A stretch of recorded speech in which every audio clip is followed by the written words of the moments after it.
बिराइ जाने ती सबै भोगी विश्वासीलाई विश्राम दिलाउने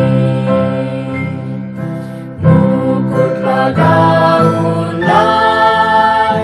जीवनका प्रभुलाई मृत्युलाई जितेर पौराने मुक्तिदातालाई महिमा उनको गाउँछौँ जो मरेर मरेर अनन्त जीवन अनन्तलाई ल्याए मुकुट लगाउनलाई शान्तिका प्रभुलाई सामर्थी र सन्दले हटाउँछन् सब युद्धलाई राज गर्छन् तत्सदा प्रभुको चरणका स्वर्गीय पुष्पले छर्छन् मिठो बास्ना सदा मुकुट लगाउनलाई ओ प्रेमका प्रभुलाई हात पाउका घावालो महिमामा सुन्दर हामीलाई जय जय उद्धार गर्दा मर्यो मेरै सट्टा तिम्रो प्रशंसा टुट्ने छैन सदा सर्वदा।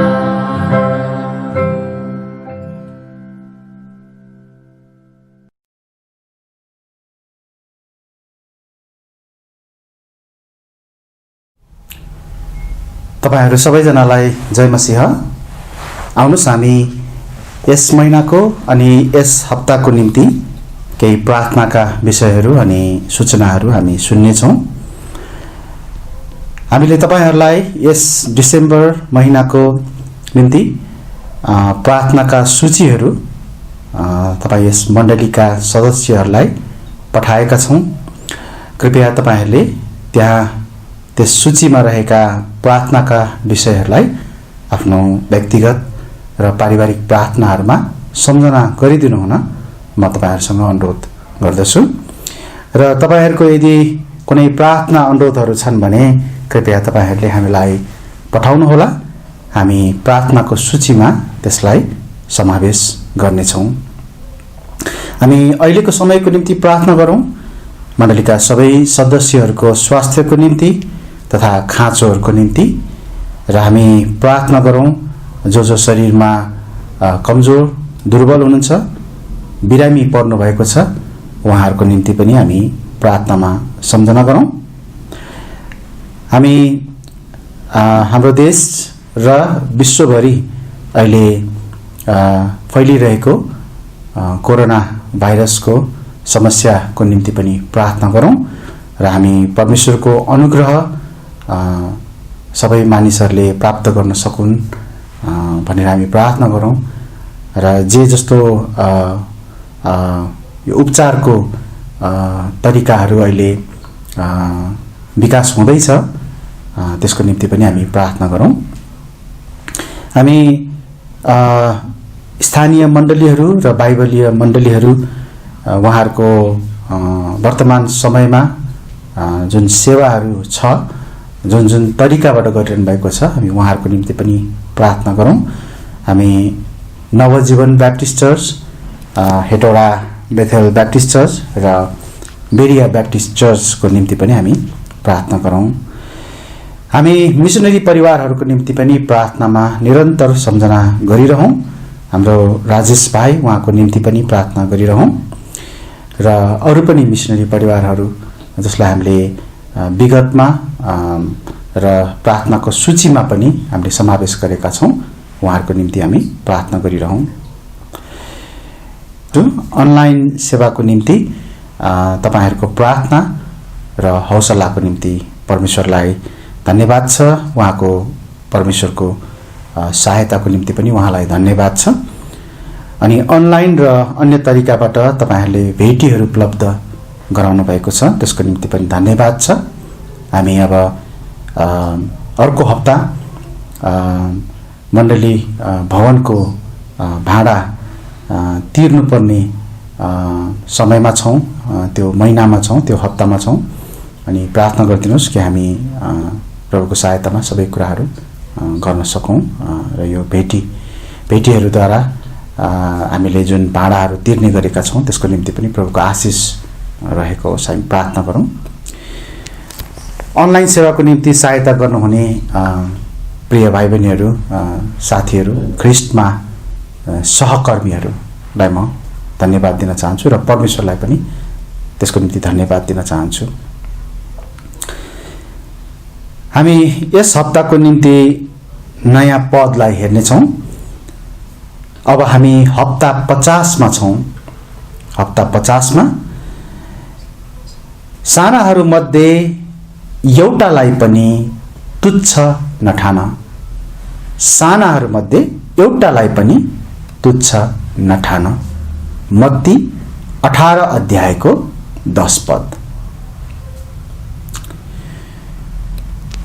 हुन्छ, हामी प्रार्थनाका विषयहरू र सूचनाहरूलाई अहिलेको निम्ति यही नै राख्नेछौं।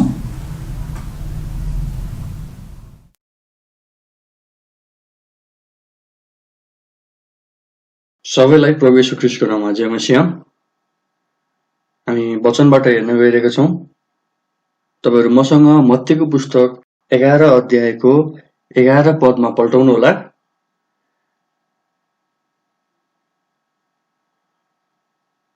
आज हामी बप्तिस्मा दिने यूहन्नाको बारेमा हेर्न गइरहेका छौं।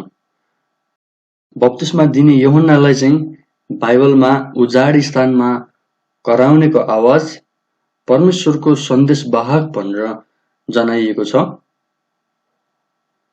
हुन्छ, म मत्ती 11 को 11 पढ्नेछु। त्यहाँ यसरी लेखिएको छ, म तिमीहरूलाई साँचो भन्दछु, स्त्रीहरूबाट जन्मनेहरू मध्ये बप्तिस्मा दिने यूहन्ना भन्दा ठूलो कोही उठेको छैन।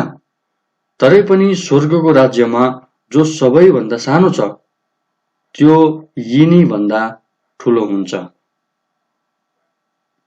यस भागलाई प्रभुको हातमा राखौं, त्यसपछि हामी अगाडि बढ्नेछौं। म प्रार्थना गर्नेछु, तपाईहरु मसँग रहनुहोला।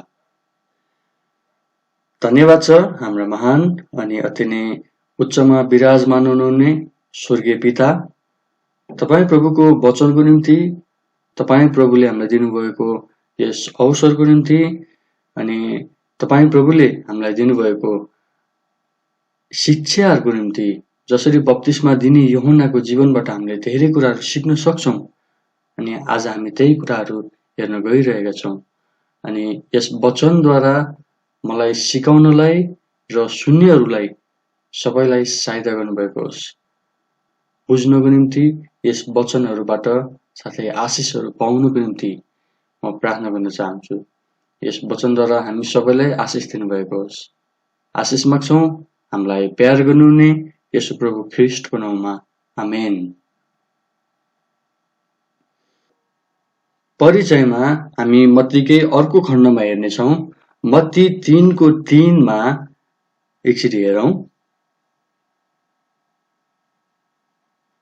मत्ती 3 को 3 मा त्यहाँ यसरी लेखिएको छ, किनकि यी उनै हुन् जसको विषयमा यशायाह भविष्यवक्ताद्वारा यसो भनिएको छ, उजाड स्थानमा कराइरहनेको आवाज, प्रभुको बाटो तयार पार, उहाँका गोरेटाहरू सिधा बनाओ। पुरानो नियम एउटा श्रापसँगै समाप्त हुँदछ, तर नयाँ नियम एउटा आशिषसँगै सुरुवात हुँदछ। अब पुरानो नियम किन श्रापसँगै समाप्त हुन पुग्यो त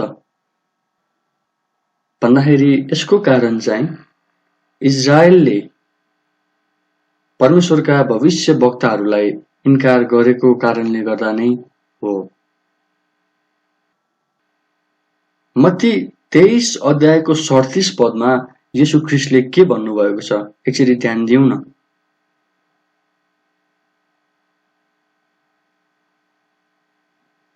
त्यहाँ यसरी भनेको छ, हे यरुशलेम यरुशलेम, त भविष्य वक्ताहरूलाई मार्छस् र त कहाँ पठाइएकाहरूलाई ढुङ्गाले हान्छस्।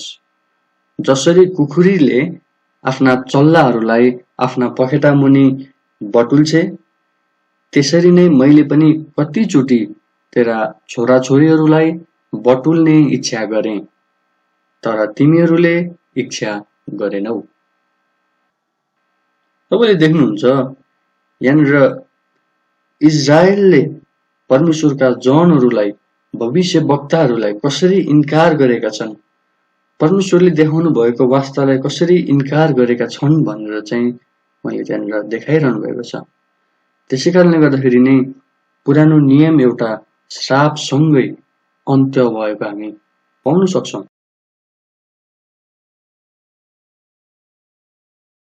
अर्को कुरो, मलाकीको पुस्तकपछि एउटा कालखण्ड सुरु भएको थियो जसलाई 400 वर्षको शान्त समय भनेर भनिन्छ।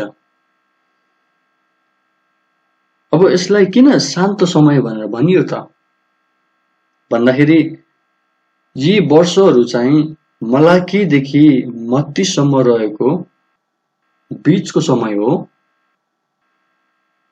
जुन बेला त्यहाँ कुनै पनि परमेश्वरद्वारा प्रेरित गरिएका लेखकहरू थिएनन्। अर्थात् परमेश्वरले आफ्नो वचन दिएर आफ्नो वचनलाई लेख्न लगाउनु भएका कुनै पनि व्यक्तिहरू त्यहाँ थिएनन्। पुरानो नियमका सबै पुस्तकहरू लेखेर सकिएको थियो, यद्यपि त्यहाँ धेरै पुस्तकहरू पनि आएका छन् जुन चाहिँ परमेश्वरको प्रेरणाद्वारा नभई मानिसहरूको आफ्नै कल्पना र उनीहरूको आफ्नै विचारद्वारा आएको थियो। त्यसपछिको समयमा मानिसहरू अब मसीहलाई पर्खिरहेका थिए। तर यस समयमा इजरायलले बलिदान दिन छोडिसकेको थियो र एउटा यस्तो राजाको खोजी गरिरहेका थिए जसले चाहिँ उनीहरूलाई रोमको दासत्वबाट छुटकारा दिन सक्थे। परमेश्वरका थुमा येशू ख्रीष्ट आउनु भएर संसारको पापलाई नलैजानु भएसम्म पुरानो नियमभरि नै पशुको रगत चाहिँ प्रायश्चितको रूपमा मूसाको व्यवस्था अनुसार त्यस कृपा आसनमा लगाइने गरिन्थ्यो। अब हामीले यो के हेरिरहेको छौँ भन्दाखेरि यो अवस्था कस्तो खालको अवस्था थियो त? बप्तिस्मा दिने यूहन्ना आउनु अघिको अवस्था कस्तो थियो भनेर हामीले यहाँनिर हेरिरहेका छौँ। अनि त्यस्तै गरिकन त्यहाँनिर धर्महरूले मुक्तिलाई हटाइसकेको थियो। भन्नु खोजेको मतलब चाहिँ मुक्तिको साँचो एउटा बाटो चाहिँ त्यहाँ मानिसहरूले भताभुङ्ग बनाइदिइसकेका थिए। अझ विशेष गरी चाहिँ इजरायलका ती बौद्धिक व्यक्तित्व भनिनेहरू जस्तै फरिसीहरू, शास्त्रीहरू, सदुकीहरू, उनीहरूले चाहिँ भविष्य वक्ताहरूलाई हटाइदिएका थिए। परमेश्वरको वचनलाई आफैले लिएर जस्तो मन लाग्छ त्यस्तै तरिकाले मानिसहरूलाई सिकाइरहेका थिए र उनीहरूको शिक्षा, उनीहरूको पद्धति, उनीहरूको तरिकाको कारणले गर्दाखेरि त्यहाँ मानिसहरूमा एक किसिमको आशा नै नभएको अवस्था त्यहाँ देख्न सकिन्थ्यो। अर्को कुरा, बाइबलमा त्यहाँ थुप्रै महत्त्वपूर्ण व्यक्तिहरू थिए होलान्, तर बप्तिस्मा दिने यूहन्नाको प्रवेश अर्थात् उनको जन्म चाहिँ एकदमै महत्त्वपूर्ण मानिन्छ। बाइबलमा त्यहाँ त्यस्ता केही व्यक्तिहरू छन् जुन व्यक्तिहरूको बारेमा बाइबलले एकदमै जोड दिएर बताएको छ। जस्तै मूसाको बारेमा हामी हेर्छौँ भने उनलाई संसारकै नम्र व्यक्ति भनेर भनिएको छ। दाउदको बारेमा हामी हेर्छौँ भने उनलाई परमेश्वरको हृदय अनुसारको व्यक्ति भनेर भनिएको छ। र बप्तिस्मा दिने यूहन्नाको बारेमा येशू ख्रीष्टले भन्दै हुनुहुन्छ कि स्त्रीहरूबाट जन्मनेहरू मध्ये यूहन्ना भन्दा महान अरू कोही जन्मेको छैन।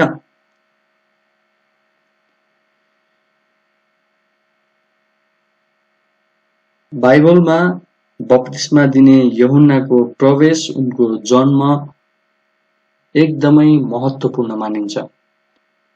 करिब 4000 वर्षसम्म मानव जाति आउँदै गर्नुभएको मसीहको पर्खाइमा थिए। अनि बप्तिस्मा दिने यूहन्ना चाहिँ पहिलोचोटि सशरीर देखा पर्नुहुने मसीह, हाम्रा प्रभु येशू ख्रीष्टको निम्ति बाटो तयार गर्ने व्यक्ति थिए। बप्तिस्मा दिने यूहन्नाको बारेमा अलिकति हेरौँ। मत्ती 3:4 पदमा एकचोटि हामी जाउँ। त्यहाँ उनको बारेमा यसरी भनेको छ, अनि यिनै यूहन्नाको लाउने लुगा ऊँटको रौँको थियो र उनको कम्मरमा छालाको पेटी हुन्थ्यो, अनि सलह र बनमह चाहिँ उनको खानेकुरा थियो। उनको जीवनशैली चाहिँ उनले प्रचार गरेको वचनसँग मेल खाँदछ। उनमा सरलता थियो, उनमा नम्रताको एउटा भाव थियो। उनले के प्रचार गरे त भन्दाखेरि पश्चाताप गर, आफूलाई नम्र तुल्याओ भनेर उनले प्रचार गरेका थिए। उनको नम्रता, उनको सरलताको भाव चाहिँ उनको जीवन शैलीसँग मेल खाँदथ्यो। तपाईले ध्यान दिनुहुन्छ भने उनको जुन एउटा जीवन शैली छ, उनले लगाउने वस्त्र अनि उनको खानेकुराको कुराहरू, यी कुराहरू चाहिँ पुरानो नियमको एलिया भविष्यवक्तासँग मेल खान जाँदछ। त्यहाँ पक्कै त्यसले के कुरा जनाउँदछ। एलियाको समयमा पनि हामी हेर्छौँ भने त्यस समयमा इजरायलमा साह्रै नै उजाडपना थियो। मानिसहरू चाहिँ आशा रहित अवस्थामा थिए। अनि बप्तिस्मा दिने यूहन्नाको समयमा पनि त्यही कुराहरू भइरहेको हामी पाउन सक्छौँ। अर्को कुरा, बप्तिस्मा दिने यूहन्ना चाहिँ पुरानो नियम र नयाँ नियमको अन्तरलाई जोड्ने एउटा साङ्ला थिए। उनी चाहिँ परमेश्वरको आवाज थिए। उनी उजाड स्थानमा कराइरहनेको आवाज थिए। जब इजरायल राष्ट्र गिरे, जब उनीहरू पतन भए अनि शास्त्री र फरिसी जस्ता धार्मिक गुरुहरू शक्तिमा आए, त्यहाँ उसो मसीह आउँदै हुनुहुन्छ भन्नेको आवाज त्यति सुनिँदैन थियो। त्यही भएर नै परमेश्वरका पुत्र येशू ख्रीष्टको जन्मको समयमा पनि उहाँलाई अभिवादन गर्न त्यहाँ थोरै मानिसहरू मात्र पुगेका थिए। वास्तवमा उनीहरूको निम्ति त यो साह्रै नै ठुलो कुरा थियो, एउटा अति नै आनन्दको कुरा थियो। किनकि जसलाई उनीहरूले वर्षौंदेखि पर्खिरहेका थिए, उहाँ नै त्यहाँनिर आउनु भएको थियो। तर दुःखलाग्दो कुरा, इजरायललाई उहाँको वास्ता थिएन। त्यहाँ मसीह को पर्खाइमा धेरै मानिसहरू थिएनन्। त्यहाँ केही असल मानिसहरू थिए, तर जति हुनुपर्ने थियो त्यति थिएनन्। अनि त्यति मात्र नभइकन उहाँको मृत्यु, उहाँको गडाई र उहाँको बौरी उठाइको अवलोकन गर्नेहरू पनि त्यहाँ धेरै थिएनन्। साँच्चै नै त्यो अवस्थालाई, त्यो माहौललाई हामी हेर्छौँ भने येशू ख्रीष्टलाई उनीहरूले कतिसम्म व्यवस्था गरेका थिए भनेर हामीले सजिलै अनुमान लगाउन सक्छौँ। उहाँ त परमेश्वरकै पुत्र हुनुहुन्छ, उहाँ त मानिसले पुरिरहेकै मसिह हुनुहुन्थ्यो, तर उनीहरूले उहाँलाई चिनेनन्, उहाँलाई जानेनन्। किनकि उनीहरूले के खोजिरहेका थिए त भन्दाखेरि यस्तो राजाको खोजी गरिरहेका थिए जसले उनीहरूलाई पापको दासत्व होइन तर रोमीहरूको दासत्वबाट छुटकारा दिन सक्थे। जब येशू ख्रीष्टले त्यस किसिमको काम गर्नु भएन, रोमीहरूको दासत्वबाट छुटकारा दिने काम गर्नु भएन, तब उनीहरूले येशू ख्रीष्टलाई पनि व्यवस्था गरे, इन्कार गरे। अहिलेको समयमा यो वास्तवमै भविष्यवाणी अनुसार नै भइरहेको छ कि आजका ख्रिस्टियनहरू त्यस समयमा जस्तै निदाइरहेका छन् र येशू ख्रीष्टको दोस्रो आगमन हुँदैछ भन्ने आवाज आजभोलि अलि कम सुनिन थालिएको छ। जसरी इजरायलीहरू विगतमा आत्मिक पतनतर्फ उन्मुख भएका थिए, त्यसरी नै आजका मानिसहरू पनि दिनहुँ गिर्दो अवस्थामा छन्, पतन उन्मुख छन्, त्यस कुरामा अग्रसर भइरहेका छन्। मानिसको धार्मिक रीतिविधिहरू, धर्महरूले विश्वासद्वाराको मुक्तिको सत्यतालाई पन्छाइरहेका छन्। अनि मण्डलीको अवस्थालाई हामी हेर्छौँ भने मण्डलीमा चाहिँ नृत्य गर्नेहरू तथा भाषणबाजी गर्नेहरूले प्रचारकहरूलाई हटाइदिएका छन्। प्रचारकहरूको ठाउँलाई ती व्यक्तिहरूले लिइरहेका छन्।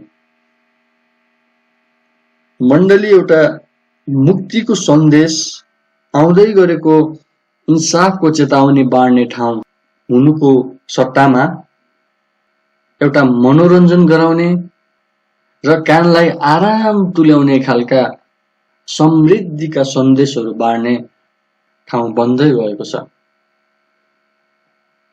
तपाईले हेर्नुहुन्छ भने आजको कतिपय मण्डलीहरूमा यस्तै कुरा मात्र पाउन सक्नुहुन्छ। त परमेश्वरको प्रेम भन्दा बाहेक, रोग निको हुने कुराहरू भन्दा बाहेक, चङ्गाइका कुराहरू भन्दा बाहेक अरू कुराहरू कमै मात्र प्रचारिन्छन्।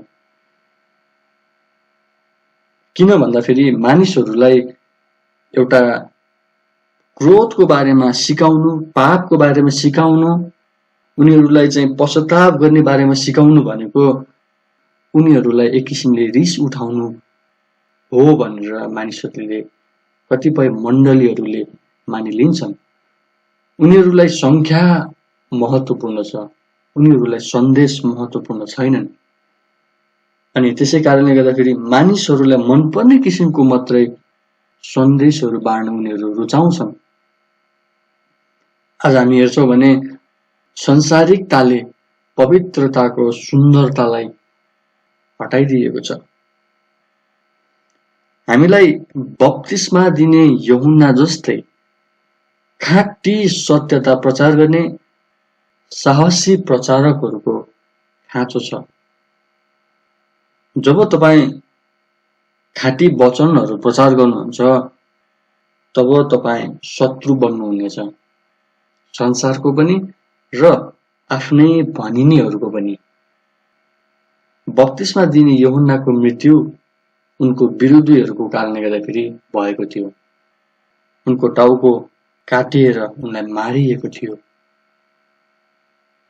अर्को कुरा, बप्तिस्मा दिने यूहन्ना वास्तवमै यस्तो एउटा विशेष व्यक्ति थिए जसले पुरानो नियमको एउटा युगलाई अन्त्य गर्दै नयाँ नियमको युगलाई सुरुवाततर्फ दोहोर्याए। पुरानो नियममा देखिएको छाया अर्थात् उनको बारेमा गरिएका भविष्यवाणीहरू र साथसाथै ख्रिस्टको बारेमा गरिएका भविष्यवाणीहरू अब नयाँ नियममा आएर एउटा वस्तु बन्न लागिरहेको थियो, अर्थात् त्यस व्यक्त गरिएको छायाको वास्तविक रूप त्यहाँ प्रकट हुन लागिरहेको थियो। भविष्यवाणीहरू थुप्रै पूरा हुन लागिरहेको थियो र उनको आगमनसँगै केही भविष्यवाणीहरू पूरा पनि भए। अब उनको आगमनसँगै ध्यान चाहिँ सिनाईको पर्वतबाट कलभरीतर्फ सर्यो, अर्थात् मूसाको व्यवस्थाबाट ख्रिस्टले देखाउनुहुने अनुग्रहको बाटोतर्फ अघि बढ्यो। सुसमाचार, मुक्ति र युगौँदेखि गुप्तमा राखिएको मण्डलीको विषय अगाडि आउन लागिरहेको थियो। अनि हाम्रो निम्ति अझ खुसीको कुरा त अन्य जातिहरू पनि परमेश्वरको परिवारमा सामेल हुन लागिरहेका थिए। साँच्चै नै बप्तिस्मा दिने यूहन्नाको आगमन एउटा महत्त्वपूर्ण एउटा संकेत थियो, महत्त्वपूर्ण एउटा अवस्था थियो। त्यहाँ परिवर्तनहरू धेरै आउन लागिरहेका थिए। यूहन्ना साँच्चै एउटा विरोधी, परमेश्वर बिना जिइरहेको संसारमा आएका थिए। यूहन्नाको समयमा दिनहरू कस्ता थिए भन्ने कुरालाई जनाउन बाइबलमा अन्धकार भन्ने शब्दावलीलाई प्रयोग गरिएको हामी पाउन सक्छौं। एकचोटि लुका 1:79 पदलाई एकचोटि हेरौं।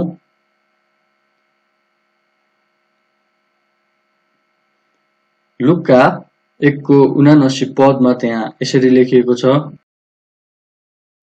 अन्धकार र मृत्युको छायामा बस्नेहरूलाई ज्योति दिनलाई, हाम्रा पावहरू शान्तिको बाटोमा डोर्याउनलाई।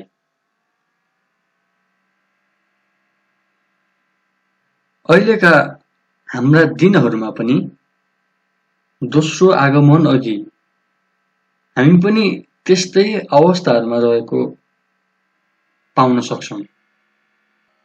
अहिलेको अवस्था ज्योति नभएको अन्धकार अवस्था छ, आशा नभएको मृत्युको छायामा पाँचिरहेको अवस्था छ र शान्ति नभएको, शान्तिको बाटो नजानेको अवस्थामा मानिसहरू रहेको हामी पाउन सक्छौं। त्यस्तै नै छ, अनिश्चयको घडीमा हामी जिइरहेका छौं। मानिसहरूमा त्यहाँ कुनै शान्ति छैन, कुनै आशा छैन। अनि बप्तिस्मा दिने यूहन्नाको समयमा पनि ख्रिस्ट आउनुभन्दा अगाडिको अवस्थामा पनि त्यही नै अवस्था रहेको हामी पाउन सक्छौं।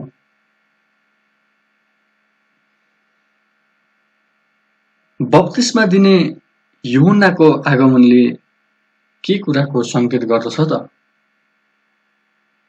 हामी केही बुँदाहरूलाई हेर्नेछौँ।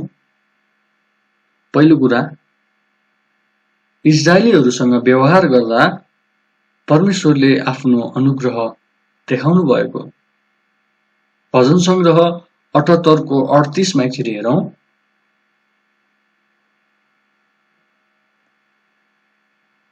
भजन संग्रह 78:38 मा त्यहाँ यसरी भनिएको छ, तर उहाँले चाहिँ दया मायाले भरिएर उनीहरूको अधर्म क्षमा गर्नुभयो र उनीहरूलाई नष्ट गर्नु भएन। हो, धेरै पटक उहाँले आफ्नो रिस थाम्नुभयो र आफ्नो क्रोध उठ्न दिनु भएन। जुन व्यवहार इजरायलले परमेश्वरलाई गर्यो, यदि परमेश्वरले पनि त्यही अनुसार व्यवहार इजरायललाई गर्नुभएको भए त्यहाँ इजरायल बाँकी रहने थिएन। अनि बप्तिस्मा दिने यूहन्ना उनको आगमनले साँच्चै नै परमेश्वरको अनुग्रहलाई संकेत गर्दछ। उनले पश्चाताप गरेर भनेर चाहिँ मानिसहरूलाई सिकाएका छन्, मानिसहरूलाई चेतावनी दिएका छन्। अनि पश्चाताप गराइले के देखाउँदछ भन्दाखेरि पश्चाताप गरेपछि त्यहाँ क्षमा मिल्छ, परमेश्वरले अनुग्रह देखाउनुहुन्छ भन्ने कुरालाई जनाउँदछ।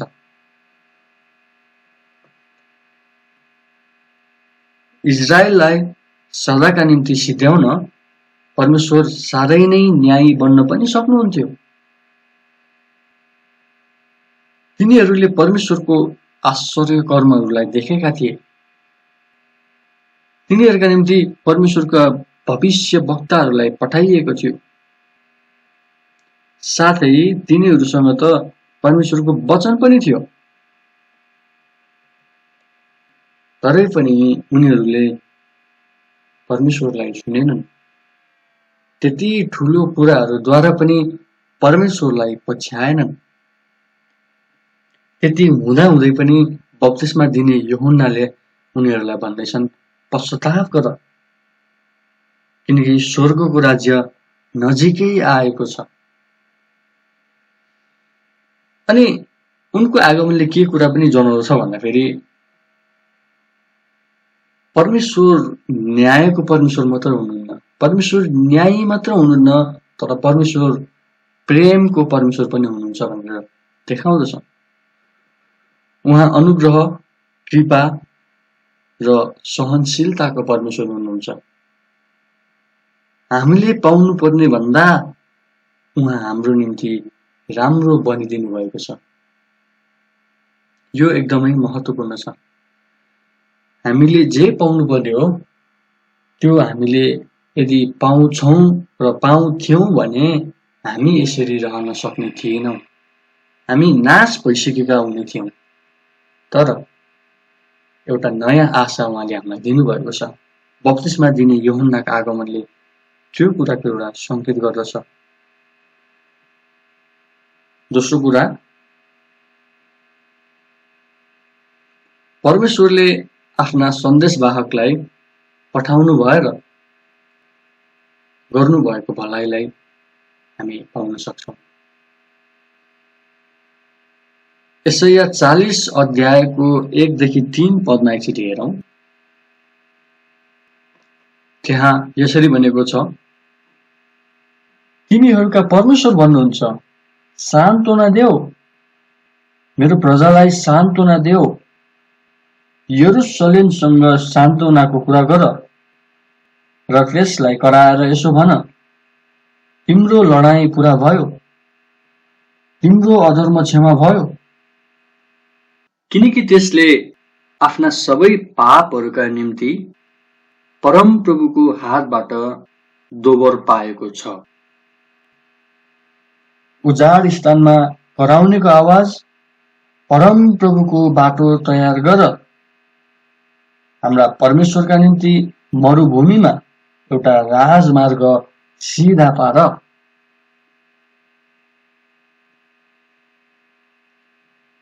त्यहाँनिर यूहन्नाले चाहिँ परमेश्वरको निम्ति एउटा काम गर्दै थिए।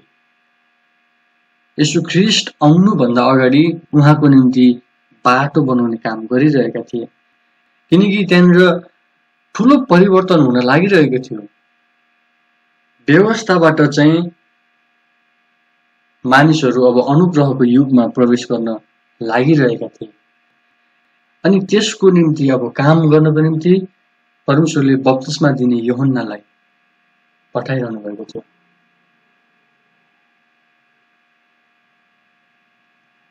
परमेश्वरले आफ्ना जनहरूलाई त्यहाँ बप्तिस्मा दिने यूहन्नाद्वारा सान्त्वना दिइरहनु भएको छ।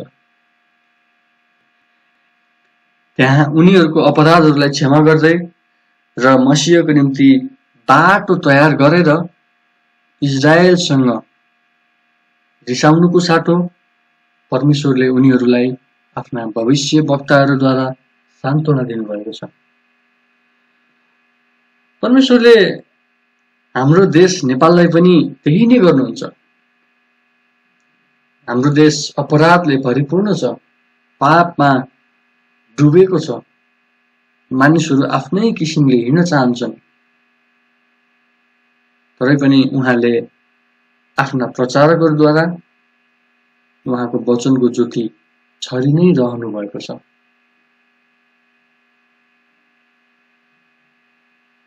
त्यसै कारणले गर्दाखेरि बप्तिस्मा दिने यूहन्ना उनको आगमनले चाहिँ हामीलाई एउटा सान्त्वनाको सन्देश दिँदछ। तेस्रो कुरा,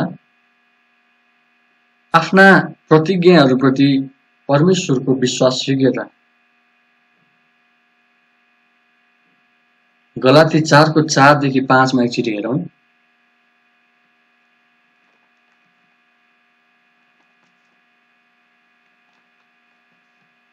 गलाती 4को 4 देखि 5 मा त्यहाँ यसरी लेखिएको छ,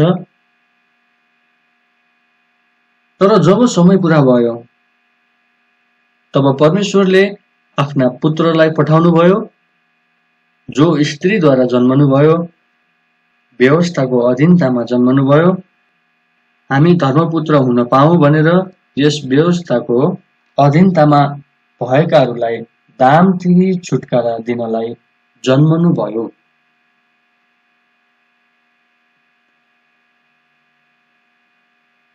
परमेश्वरले आफ्नो प्रतिज्ञाहरूलाई कायम गर्नुहुन्छ।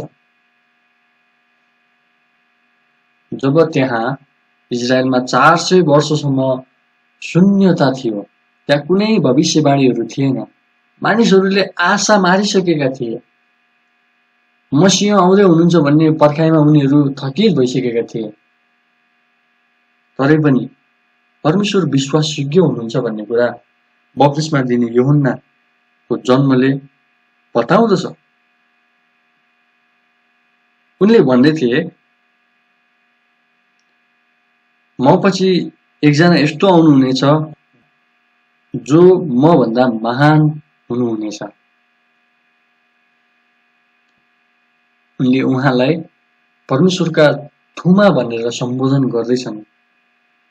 अनि हामीले भर्खरै हेरेको खण्ड अनुसार गलाती 4को 4 देखि 5 मा येशू ख्रीष्ट समय पूरा भएपछि आउनु भएको छ, उहाँको ठिक समयमा आउनु भएको छ। यसले हामीलाई उहाँको विश्वासयोग्यताको शिक्षा पनि दिँदछ। येशू ख्रीष्ट पहिलोचोटि आउनुहुँदा ठिक समयमा नै आउनुभयो र अब दोस्रो पटक आउनुहुँदा पनि उहाँ ठिक समयमा नै आउनुहुनेछ। परमेश्वरको आफ्नो प्रतिज्ञाप्रतिको विश्वासयोग्यता हाम्रो विश्वासयोग्यतामा आधारित हुँदैन। उत्पत्ति 3को 15 मा जुन येशू ख्रीष्टको जन्मभन्दा करिब 4000 वर्षहरू अघि थियो, परमेश्वरले त्यस स्त्रीको सन्तान आउने विषयमा प्रतिज्ञा गर्नुभयो, जुन चाहिँ येशू ख्रीष्ट हुनुहुन्थ्यो।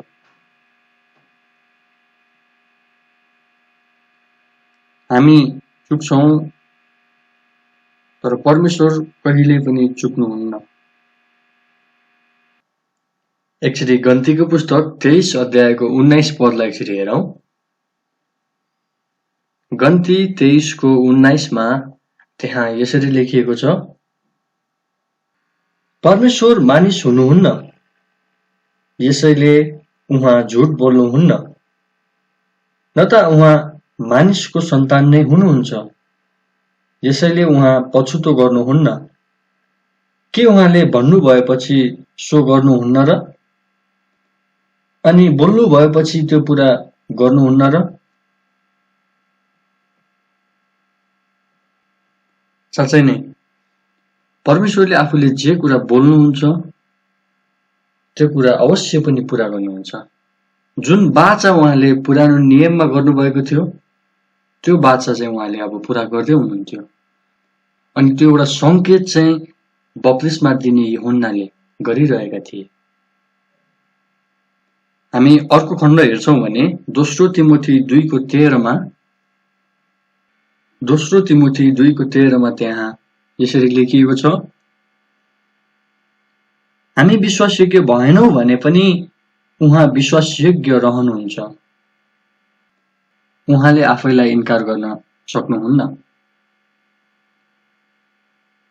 मानिसहरू त्यो समयमा परमेश्वरप्रति इमानदार भइरहेका थिएनन्। उनीहरू आफ्नै बाटोमा लागिरहेका थिए। उनीहरूले मसीहलाई कुर्नुपर्ने थियो। उनीहरूलाई आज्ञा गरिएको त्यस तारालाई हेर्नुपर्ने थियो, तर उनीहरूले हेरिरहेका थिएनन्, कुरिरहेका थिएनन्।